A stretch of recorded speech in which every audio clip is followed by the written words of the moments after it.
souligner le fait que l'introduction même de l'idée d'homophobie tend à accréditer l'idée que le comportement homosexuel a la même valeur que d'autres comportements, alors qu'il est évidemment une menace pour l'humanité, pour sa survie, tout simplement pour le respect de l'humanité. Mais oui, mais évidemment, évidemment.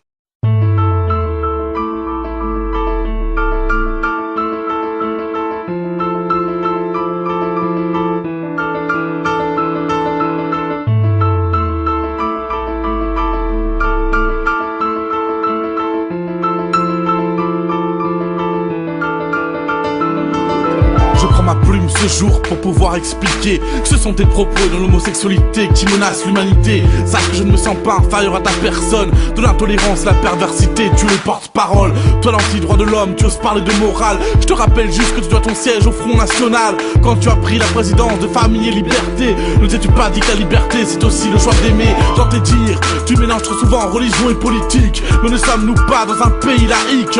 Et encore est-ce comme ça que tu aides ton prochain? Le respect a disparu, ton discours de politicien. Sache qu'il existe des couples homo de plus de 10 ans, fidèles et sans alcool ni drogue dans le sang. Oui, dans mon esprit, tes propos ont fait l'effet d'une bombe. Toi qui prônes la liberté d'expression, tu comprendras ma réponse. Ceci n'est pas une déclaration de guerre, juste un appel à la paix.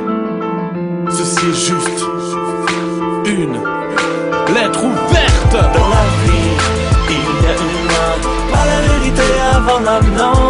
Entre humains, qu'un seul faux pas, pas la vérité avant l'homme, non, non. Dans la vie, il y a une main, pas la vérité avant l'homme, non.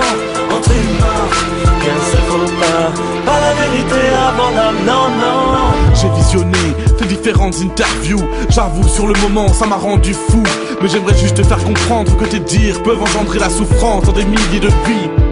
Tu inventes des études, des chiffres sans citer de sources. Mais est-ce qu'un homme peut se permettre de juger l'amour? Tu fais preuve d'immaturité quand on te contredit. Te rends-tu compte qu'en coupant la parole des autres tu te ridiculises? Viens, je m'en vais te montrer notre quotidien. Regarde dans cette rue accroupi ce gamin. Ses parents l'ont mis dehors, ils avaient les mêmes idées que toi. N'ont pas supporté que leur rejeton puisse aimer un autre gars. Continuons sur ce boulevard, vois-tu ce quarantenaire? Il s'est marié par peur des gens qui respirent la haine. Mais 20 ans de perdu, un couple qui ne s'est jamais aimé. Il lui aura fallu attendre tout ce temps pour vivre en liberté. Ces mots sont un cri de paix, un exposé de faits. C'est juste une lettre ouverte. Dans la vie, il y a une loi, pas la vérité avant l'homme, non. Entre humains, qu'un seul faux pas, pas la vérité avant l'homme, non, non. Dans la vie, il y a une loi, pas la vérité avant l'homme, non. Entre humains, qu'un seul faux pas, pas la vérité avant l'homme, non, non. Seul dans mon appart, je vais conclure cette lettre en te disant que non, on n'a pas fait ghetto en arc-en-ciel. Juste qu'il a fallu se rassembler pour pouvoir se protéger, qu'il a fallu que l'on se batte pour avoir le droit d'exister, que nous aussi nous avons le droit de nous unir. Nous sommes comme toi, tu ne pourras pas nous empêcher de vivre. Et avec ou sans ton accord, un jour j'aurai un petit bout à qui je pourrais transmettre mon savoir et mon amour. Par ton statut, tu as le pouvoir de faire évoluer la situation. Mais toi tu ne stagnes pas, non, tu vas à reculons. Donc tant que tu revendiqueras ces idées, je serai toujours là pour que tes actes soient dénoncés. Dans la vie, il y a une loi, pas la vérité avant l'homme, non.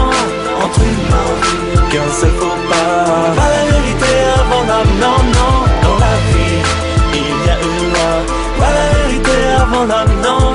Entre humains, qu'un seul faux pas, pas la vérité avant l'homme, non, non. Dans la vie, il y a une loi, pas la vérité avant l'homme, non. Entre humains, qu'un seul faux pas, pas la vérité avant l'homme, non, non.